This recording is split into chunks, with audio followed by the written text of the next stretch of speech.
도시라고 하는 건 무엇일까요? 도시는 사실 영어로는 두 가지 뜻이 있습니다. 우리는 다 같이 도시라고 하지만 시티와 어번을 다 같이 도시라고 합니다.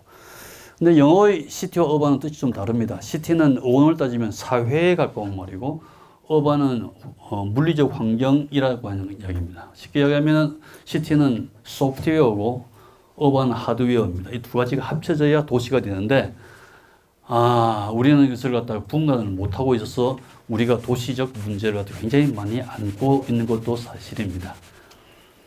도시라고 하는 것은 농촌은 혈연을 바탕으로 조성되는 그런 공동체입니다. 그러니까 법이 필요가 없습니다. 인륜이나 천륜으로 농촌은 운영이 됩니다. 도시의 가장 큰 특징은 익명성이거든요. 서로 모르는 사람끼리 와서 사는 겁니다. 그 도시가 정한 그런 어떤 법률에 동의만 하면은 다 살 수 있는 겁니다. 도시라고 하는 게 이게 서로 누구나 기회를 잡기 위해서 오는 게 도시입니다. 그래서 도시 공개는 자유롭다고 하는 유명한 말이 있죠. 근데 이렇게 살기 위해서 서로 합의된 법이 필요합니다. 그 법을 지켜야 이 도시에서 잘 살 수가 있습니다. 법만으로 조목조목 들고 다닐 수 없으니까 그게 도시에 나타난 게 도시의 공공 영역입니다. 자기 개인 영역을 갖다 제외한 나머지 영역, 쉽게 하면 길이나 광장이나 공원, 이게 공공 영역인데 공공영역에 정해지는 법률들이 있죠. 우측 통행, 좌측 통행, 등등이 있습니다. 이런 걸 지켜야 살 수 있습니다. 이런 유의 법령, 공간 조직이 잘 조직된 도시가 선진 도시고 이게 끊기지 않는 도시가 문화 도시입니다. 그러나 이 사회라고 하는 것은 옛날에는 한 사람이 이런 사회 만들자고 해서 만들었지만 요즘은 시대는 옛날의 공급자 위주의 시대가 아니라 수요자 위주의 시대로 이미 변해져 있거든요. 모든 사람이 SNS를 통해서 자기 주장을 다 이야기하고 있습니다. 이런 시대에서 합의된 사회를 만들기가 지극히 어렵습니다. 합의를 못 합니다. 소시가 한두 명 사는 게 아니라 수만 명, 수십만 명이 사는데 어떻게 신도시를 만듭니까? 그러니까 서양 사람들은 도시를 안 만듭니다. 우리나라에서 신도시를 갖다가 안 만들었습니까? 지난 시대에 엄청나게 많이 만들었습니다. 분당 같은 신도시는 5년 만에 50만 명이 사는 기적을 이루었습니다. 그러니까 이게 이 분당이 그럼 성공했을까요? 분당이 도시로 성공한 게 아닙니다. 많은 도시학자들이 와서 보고 이거는 자기들이 옛날에 폐기한 도시라고 하고 실망이 다 떠났습니다. 이 기적적인 이 도시가 그렇다고 실패하지도 않았습니다. 어떻게 성공했을까? 도시가 성공했을까요? 도시가 성공한 게 아니라 부동산이 성공했습니다. 부동산이 성공하니까 이것을 시민들이 행복해하니까 이걸 버려둘 수가 없죠. 그러니까 너도 나도 짓겠다고 이런 도시를 갖다 발표를 합니다. 그래서 인기내 지어야 되니까 합의를 못하니까 뭐부터 만들면 시티를 만드는 게 아니라 어반을 만드는 겁니다. 물리적 환경만 만드는 겁니다. 물리적 환경을 어떤 모습으로 만드느냐 나중에 설명드리겠지만은 하나의 표본을 가지고 서양에서 폐기한 마스터 플랜을 가지고 이곳저곳에 만듭니다. 그냥 분당 만들어주고 일산 만들어주고 평촌 3번 만들어주고 근데 똑같은 게 이제 광주에도 오고 대구에도 오고 부산에도 가고 제주에도 가고 똑같은 도시가 만들어집니다. 저는 건축가이면서 그런 도시 가면 이게 부산인지 대구인지 광주인지 분간을 못해요. 왜냐하면 똑같이 만들어졌기 때문에. 그게 하드웨어인데 사람들 살기 시작하죠. 살기 시작하면 사람들 사회를 형성합니다. 어떤 사회를 형성합니까? 똑같은 사회를 형성합니다. 이게 도시 정체성의 상실이라고 하는 것을 우리가 직면해 있는 겁니다. 도시는 한 10,000년 정도의 역사가 있습니다. 10,000년 전에 발견된 정확히 이야기하면 9,000년 전인데 발견된 도시가 차탈휘크라고 하는 터키 아나톨리아 고원에 있는 도시인데 이 도시가 발굴을 해보니까 이런 발굴 흔적을 했는데 내용을 보면은 복원해 보면은 2층의 흙집으로 언덕 위에 지은 집입니다. 위에는 공공 영역이고 아래는 이제 이 위에 있는 지붕을 밑을 통해서 사다리로 통해서 내려간 자기 집들인데 위가 공공 영역, 아래가 이제 이 개인 영역 이렇게 구분되어 있습니다. 물론 이 도시는 이제 이 발굴된 현장만 아니고 없어졌습니다만은 이것과 거의 유사한 도시가 중국의 산둥에 지금도 사람들이 살고 있습니다. 위에 있는 평지에서 땅을 파고 들어가서 하부에 이제 이게 마당을 만들고 마당 주변에 이제 집들을 파고 들어가서 집을 만들어서 개인의 영역으로 삼습니다. 위에는 경작지로서는 이 마을이 무려 7,000년 동안 계속 똑같은 형태의 마을에서 살고 있다고 하는 겁니다. 7,000년, 이 보통의 세월이 아닙니다. 변하지 않고 살고 있다는 사실에 대해서 어떻게 생각하면 경악을 금치 못합니다. 도시로서 가장 오래된 역사를 갖고 있는 것은 이게 우르라고 하는 도시입니다. 성경에 아브라함의 고향인데 시스템이 있는 거죠. 성벽도 있고 신전도 있고 이게 이 상가나 이 주거지도 있습니다. 제일 제가 관심 있는 것이 주거지인데 주거지를 갖다 발굴하고 만든 평면도 2층집입니다. 많은 평면도 올랐다 보면 굉장히 치밀하게 조직되어 있습니다. 그리고 제가 색깔로 한 집 한 집을 다른 색깔로 표현을 했습니다. 보면 이게 같은 색깔은 한 집입니다. 이 집은 굉장히 크죠. 굉장히 큰 집이고, 이건 아주 작은 집이고, 이건 중조모의 집이 있고, 뭐 이 상가주택 같은 것도 있고, 뭐 이런 뭐 적당한 집들이 서로 붙어 있습니다. 이 말은 뭐냐면은 큰 집에는 물론 뭐 부자가 살았을 거고, 작은 집은 가난한 사람이 살았을 거니까 부자와 가난한 사람이 같이 살았다고 하는 이야기고, 높은 자와 낮은 자도 같이 살았다고 하는 이야기입니다. 다른 말로 하면은 모든 사람이 섞여서 살았다고 하는 겁니다. 이게 오늘날 우리가 소셜 믹스를 못해서, 소셜 믹스가 현대도시 꿈인데 이미 6,500년 전에 메소포타미아에서는 소셜 믹스를 이루고 살았다고 하는 겁니다. 오늘 우리가 어떻게 삽니까? 아파트를 지고 분양 아파트를 지으면 임대 아파트하고 담벼락 높이 쌓아서 건너오지도 못하게 만듭니다. 불가촉 천민처럼 취급하는 우리의 이 시대가 이 시대보다도 진보해 있는 사회일까요? 저는 결단코 그렇지 못합니다. 그러니까 지금이 옛날보다도 진보해 있는 사회가 아닐 개연성이 굉장히 크다고 한 겁니다. 도시는 이처럼 항상 진보하는 게 아닙니다. 예컨대 이 서기 79년에 이 베수비우스 확산의 폭발로 명한 폼페이를 가보면은 제가 30년 전에 가보고 깜짝 놀랐습니다. 2만 명이 살던 도시인데 여기에는 현대 도시로서의 모든 시설들이 여기 다 있습니다. 상수도 하수도가 뭐 이게 엄청나게 발달되어 있었고요. 보차 분리가 되어 있었고 곳곳에 경기장 뭐 이게 사우나 이게 극장들이 뭐 줄비해 있었고요.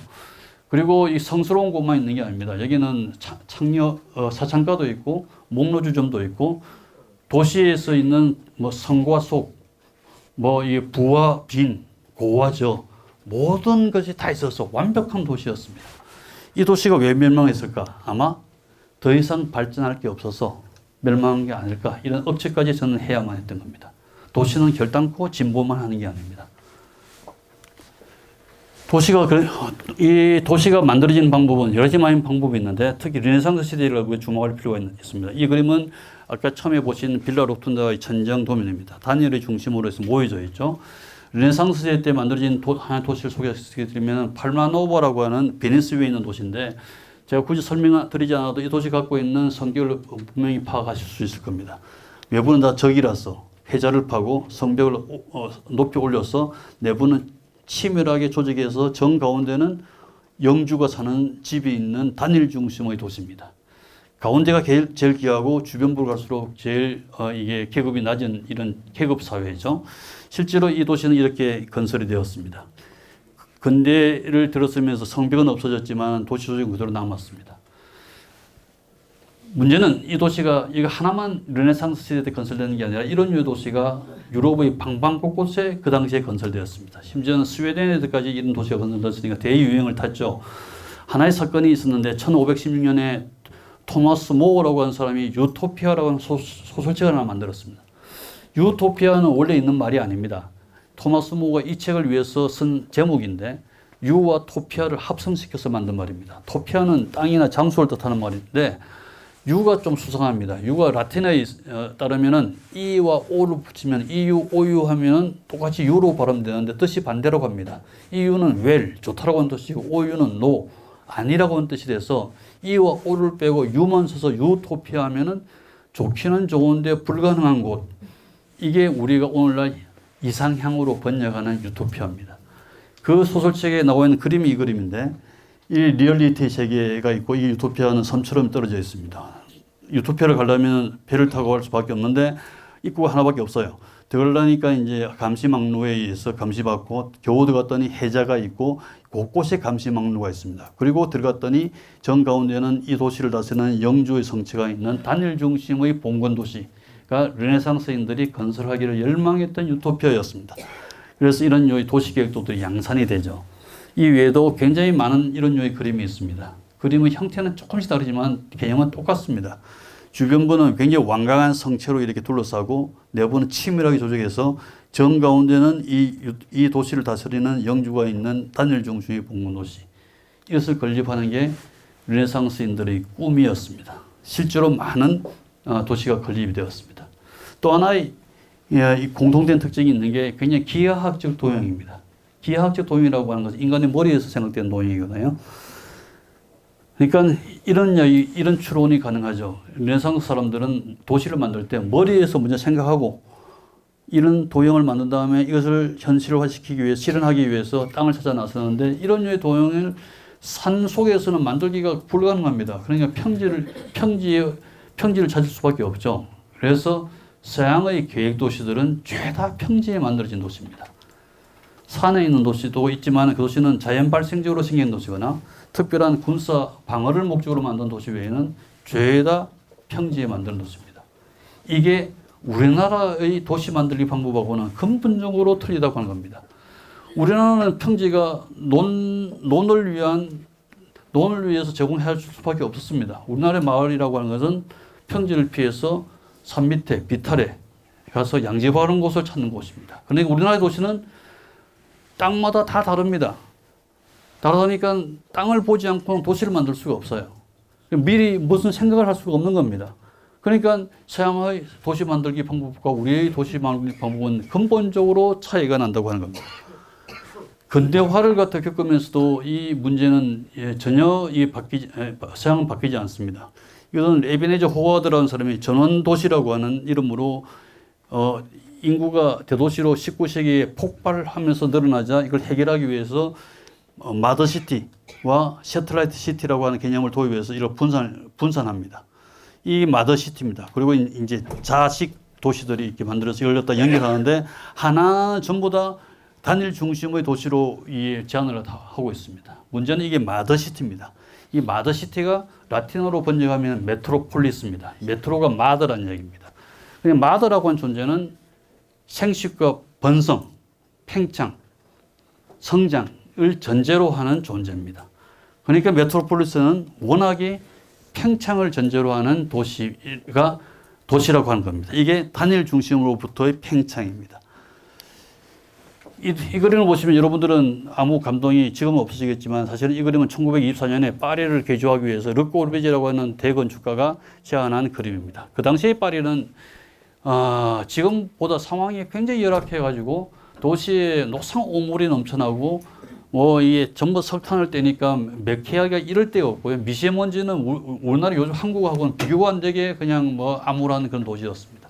이 도시를 건물을 싹 다 허물고 용적률을 높이 하고 건표를 작게 해서 건물과 건물 사이에 공간을 만들고 녹지를 심고 빛과 바람을 들어오게 만들고 산에서나 즐길 수 있었던 피크닉도 이곳에서 만들자 이런 그림을 선보였을 때 파리 시민들이 대환호를 하고 깜짝 놀랐습니다. 어떻게 이런 유의 환경이 있을 수 있단 말이냐 하는 얘기입니다. 그리고 이렇게 실제로 이 모형을 만들죠. 이게 이제 세너강이고 시대섬이고 파리는 예나 지금은 이게 건물줄망처럼 도로가 되어 있는데 이걸 가운데 부분을 지우개로 지우듯이 싹 지우고 백지화 시켰어. 여기에 60층짜리 아파트를 짓자고 이렇게 계획을 제안을 했습니다. 실제로 실현되지 않았지만 이 제안은 선풍적인 인기를 탑니다. 그리고 마스터 플랜이라고 이 사람의 마스터 플랜이라고 하는 이름 아래 이런 류의 도시 계획도가 이제 만들어지기 시작한 겁니다. 전에는 이런 류의 그림이 없었습니다.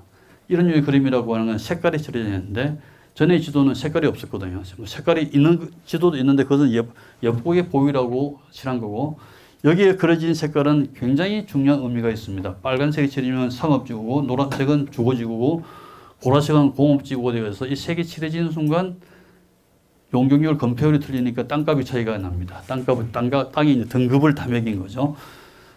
그리고 이 도로도 고속도로부터 자동차 전용도로, 간선도로, 분산등도로 통해서 도로를 철저히 계급화시킵니다. 도로 속도 제한, 뭐 도로변에 짓는 건물 숫자, 종류, 모양까지도 다 제한을 두죠.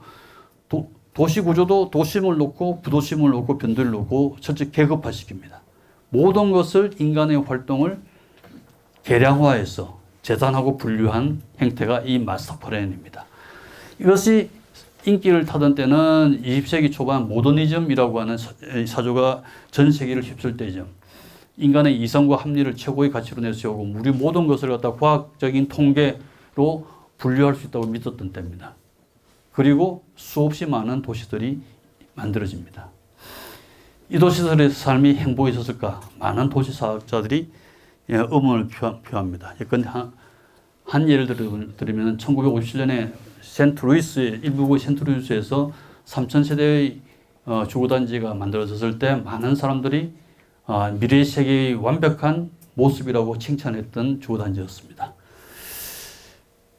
이 도시는 꼬르비제라고 하는 사람의 이론을 철저히 따라서 만들었습니다. 잘 사는 사람과 못 사는 사람을 분리하고 흑인과 백인도 분리하고 먹는 공간, 일하는 공간, 노는 공간, 뭐 배우는 공간을 다 분리해서 그렇게 맞게끔 살아라고 다 재단했던 거죠. 근데 사람의 감정이 그럴 수가 없습니다. 먹는 곳에서도 잘 수도 있고, 뭐 일하는 곳에서도 뭐 일하는 곳에서도 놀 수도 있고 이렇습니다. 그러니까 이걸 지키려는 자와 어기는 자끼리 싸움이 벌어지지 않을 수가 없죠. 그래서 분쟁이 벌어지고 그러다가 결국은 살인 사건이 벌어지게 되었습니다. 그것을 필두로 해서 그 주민끼리 감정이 격화가 되어서 이내 이 안에서는 마약, 강간, 절도, 강도 등등이 횡행하게 되어서 얼마 가지 않아서 센트루이스에서 가장 위험한 범죄 집단의 소굴로 변했습니다. 심지어 움직일 수 있는 엘리베이터가 2대밖에 없을 정도로 난처한 입장에 빠지게 되자 지은 지 17년밖에 안 되는 이 마을을 시정부가 다이나마이트로 전체 폭발하고 없애고 맙니다. 이것을 포스트 모더니즘 학자가 모더니즘이 종말을 고한 순간이라고 적시를 했습니다. 이로써 마스터 플랜이라고 하는 이름으로 도시 만들기는 서양에서는 폐기가 되었던 겁니다. 이 서양에서 폐기된 마스터 플랜이 한국 땅에 60년대 말부터 이제 들어오기 시작했습니다. 서울의 지도인데 그리는 방법이 틀려졌습니다. 19세기까지는 이렇게 그렸는데 20세기부터는 이렇게 그립니다. 여기에서 서울은 보면은 짐작이 가능합니다. 굉장히 아름다운 마을일 것 같습니다. 산이 있고 계곡이 있고 뭐 물길이 뭐 있습니다. 20세기 지도를 보시면은 빨간색, 파란색, 노란색으로 뭐 용도를 구분해 놨을 뿐이지 산이 어디 있는지 계곡이 어디 있는지 알 수가 없습니다. 빨간색의 선들은 사람이 다는 길이 아니라 제호가 유통되는 경로 같아서 굉장히 음울한 그런 작전이 이제 여기서 벌어지는 거죠. 이 두 지도에서 만드는 풍경이 그렇습니다. 이게 100년 전까지 있었던 마포의 모습입니다. 굉장히 아름다운 풍경입니다. 오늘날 20세기 지도로 만드는 풍경이 이 한 부분인데 제가 사는 대학로인데 조금 틀어져 있긴 하지만 보시면은 여기 서민 아파트, 단독주택군 그리고 국적불명의 도시건축 적어도 이 세 개의 집단이 전선을 형성한 채 대립하고 있지 않습니까?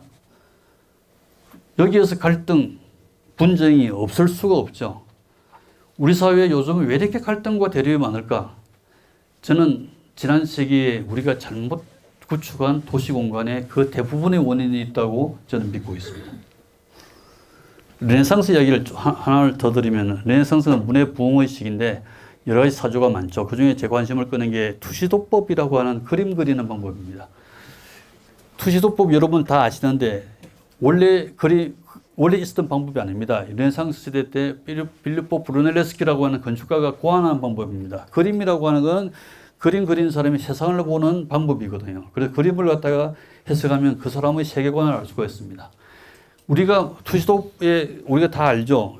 우리 익숙하다 그러면 어쩌면은 그 투시도법이 주는 세계관에 우리가 물들어 있는지도 모릅니다.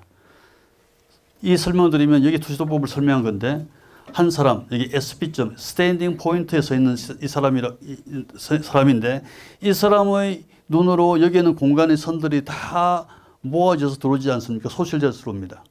그런데 이 그려진 이 앵글은 이 공간의 앵글은 이 하나만 있는 게 아니라 무수의 다른 류의 앵글이 있을 수가 있습니다. 근데 이 앵글만은 이 사람만이 볼 수 있는 앵글입니다. 이 말은 무슨 말이냐면 자기 혼자 보는 광경을 그렸다고 하는 겁니다. 남하고 나눌 수 없는, 공유할 수 없는 세계를 그린 게 투시도라고 하는 겁니다. 아테네 학당을 그린 라파엘로를 그림인데, 라파엘로 그리면 이 한 사람이 그려져 있지는 않지만 이 사람만이 볼 수 있었던 세계라고 하는 겁니다. 투시도는 내만 보고 싶은 독점적 세계를 그린 게 투시도라고 하는 겁니다. 그렇다면 이 그림 말고 어떤 다른 그림이 있을까? 그런데 다행스럽게도 우리 선조 중에 한 사람이 전혀 다른 류의 그림을 그렸습니다. 19세기에 그린 민환대 책거리라고 하는 그림입니다. 한 8칸의 책장을 그린 그림이죠. 이 그림을 투시도법으로 이해하려고 그러면 한 점으로 모든 선들이 이렇게 모여야 됩니다. 그런데 그렇지 않고 각 칸마다 자기의 모이는 점들이 다 따로 있죠. 그뿐만 아니라 이 칸에 놓인 사물은 그 공간의 중심을 향해서 가는 게 아니라 자기의 중심을 향해서 죄다 나아가고 있습니다. 이런 콩가루 집안이 없습니다. 그러나 이 그림을 그린 우리 선조는 믿는 바로는 세상에는 중심이 하나만 있는 게 아니라 모든 공간과 모든 사물이 다 자기의 중심이 있다고 하는 걸 믿는 사람입니다. 그런데 이 사람은 단일 중심의 봉건 체제를 믿는 사람이 아니라 다원적 민주주의 체제를 신봉하는 사람이 이 그림을 그린 사람이라고 저는 생각하지 않을 수가 없습니다. 그렇다면 저는 오래전에 이 그림을 본 순간 굉장히 오랫동안 생각을 갖다가 장기화했는데 이것은 단지 그림의 이야기가 아니라 우리가 사는 도시와 건축의 이야기라고 하는 겁니다. 우리가 지금 민주주의 시대에 산다 그러면은 우리가 사는 도시와 건축도 이 형식으로 바꿔져야 된다고 하는 겁니다. 우리가 알고 있는 지금은 지식체제가 서양이 가르쳐주는, 지난 세기에 가르쳐주는 지식체계에 왜 함몰돼 있어서 비판하는 시각도 많이 생긴 것은 참 다행스럽습니다.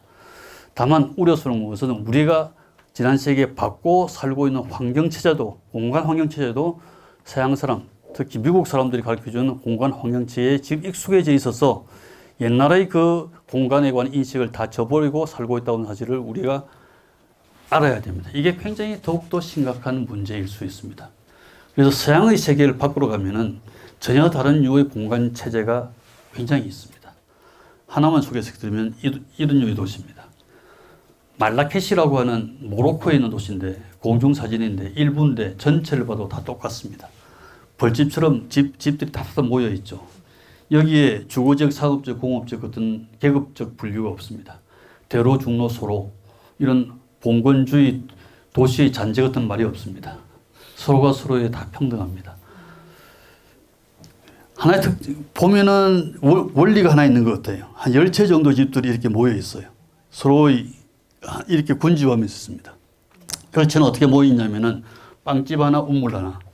생존에 필요한 최소의 공공시설 중심으로 10채가 정도 모여서 이게 도시가 되어 있습니다. 이게 정식에서 전체를 이룬 겁니다. 마치 프랙탈 같은, 과학이 시작하는 프랙탈 같은 구조입니다. 그러니까 여기는 10채 있으면 좀 더 떼어져도 관계없고 없어져도 관계가 없는 겁니다. 서양의 도시에서는 한 부분이 절단나면은 전체가 다 말비가 되거든요. 여기는 뭐 없어진들 더 떼어진들 관계가 없는 겁니다. 서로가 서로에게 또 평등한 같은 가치를 가집니다. 발터 베냐민이라는 독일의 철학자가 이런 이야기했습니다.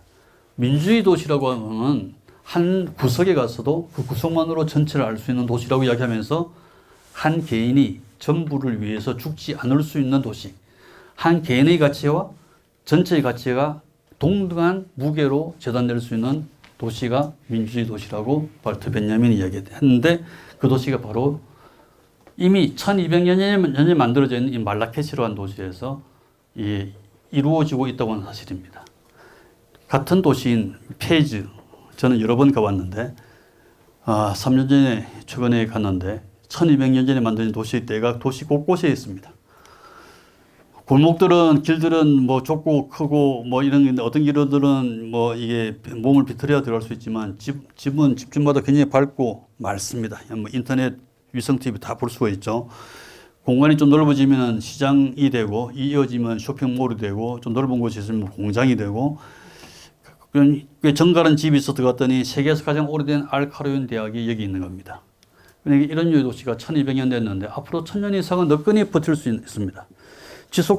지속 가능한 환경이 시멘트에 뭐 초록색 페인트를 칠한다고 이루어질 수 있는 게 결단코 아닙니다. 공간 구조가 지속 가능하게 바뀌어야 지속 가능한 환경이 된다고 하는 사실을 우리가 알아야 됩니다. 사실은 이런 도시를 보기 위해서 멀리 갈 필요가 없는지도 모릅니다. 우리 주변에도 있습니다. 예. 건축가나 도시 설계, 도시 계획가가 만들지 않은 도시, 주민 스스로 만든 도시, 소위 우리가 달동네라고 하는 부분들이 페이지나 마르케시보다 훨씬 더 이런 도시의 본질을 잘 나타내고 있습니다. 달동네는 못 사는 사람이 사는 동네입니다. 근데 가진 게 왠 작습니다. 많은 부분을 옆집과 이웃과 나누면서 살아야 됩니다. 그 나누면서 있는 공간이 길에 있습니다. 길이라고 하는 것은 달동네 길은 통행만을 위한 길이 아니고 주민들이 여기서 모이고 만나고 헤어지고 많은 공동체적 기억을 갖다가 남기는 곳이 이들의 길들입니다. 저는 하늘 아래 가장 아름다운 도시가 이 동네가 에게해에 있는 산토리라고 하는 동네인데 저도 가봤습니다만 저는 이 동네와 제가 즐겨 찾았던 서울의 금호동 달동네가 뭐가 다른지는 색깔 말고는 구분하지 못합니다. 제가 눈이 올 때 올라와서 찍었어야 똑같다고 얘기를 하는데 그러나 이 산토리는 이미 뭐 주민들은 살지 않거든요. 이제 장사꾼들만 들고 관광객만 들끓으니까 그냥 가짜 도시입니다. 그러나 돌동네는 여전히 주민들이 진득한 삶을 살고 있어서 진정한 도시인데 이 도시가 물론 달동네가 이제 뭐 재개발돼야 되죠. 인프라도 부족하고 열악합니다. 그러나 그것을 갖다가 빌미로 해서 항상 이렇게 붉은 깃발이 꽂히고 이 아름다운 동네가 지금 어떻게 바뀌어 있냐면은 이렇게 바뀌어 있습니다. 이거는 건축이 아닙니다. 이는 우리 공동체를 갖다가 무너뜨린 범죄 현장이라고 저는 이야기할 수밖에 없는 겁니다. 서울 예를 들어서 죄송합니다만 서울은 지금 세계 도시 중에 6위의 경제 대도시입니다. 굉장히 자랑스럽습니다. 몇 년째 계속 6위를 유지하고 있습니다.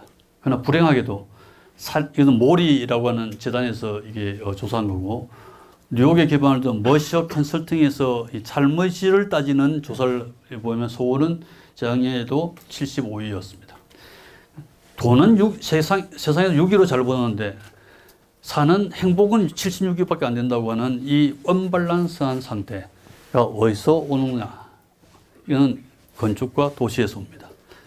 머시어 컨설팅에서 얘기하는 8가지의 그런 조사 항목 중에서 5개가 도시 환경에 관한 겁니다. 그러니까 돈은 잘 버는데 결단코 행복하지 않다고 하는 겁니다.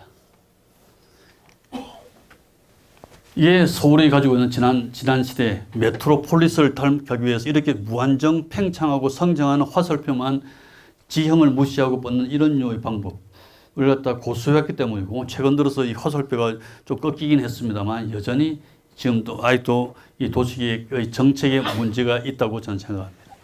이런 류의 도시가 사실 어떻게 따져보면 로마 시대부터 비롯되어 있는지 모르죠. 2000년 전 팍스 로마나의 시대 때 로마가 세계를 지배한 방법이 로마 군단을 파견해서 캠프를 설치하면 그 캠프가 오래되면은 이렇게 이제 바뀐 겁니다. 이 캠프의 카스트라라고 하는 도형인데 캠프라고 하는 것을 평지에 설치를 해야 됩니다. 그럼 필요 없으면 빨리 걷어가야 되니까 그래서 발달한 도시들이 이런 류의 도시들입니다.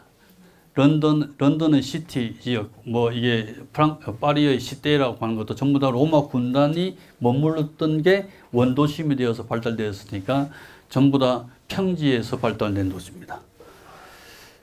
이 평지 도시의 개념은 서양의 도시계획자들이 지금도 변하지 않는 생각이에요. 땅에 관한 관심이 없어요. 새로운 도시를 만든다고 이렇게 땅은 없어지고 이제 하늘을 바탕으로 이런 유의 도시를 만드는 제안하는 사람도 있고 땅은 뭐 이 황폐도 좋으니까 이렇게 건물만 짓고 살자고 이렇게 제안하는 사람도 있고 아니면 워킹시티 뭐 움직이면서 하는 도시를 만들자고 하기도 하고 아니면 인스턴트 시티 공장 부품처럼 도시를 만들어 살자고 하는 이런 제안들을 지금도 꾸준히 내어놓는 게 서양 사람들의 혈통적 그런 뭐 이게 이 일들입니다.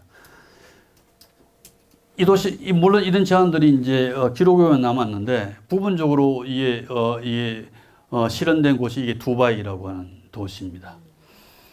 이렇게 야자수 같은 것도 그리고 아주 환상적인 무예도 그릴 수 있습니다. 옛날에 전에 이명박 대통령 시절에 이명박 대통령이 현대도 여기 와서 막 건설을 했던 모양입니다. 그러니까 두바이를 굉장히 사랑했던 분입니다.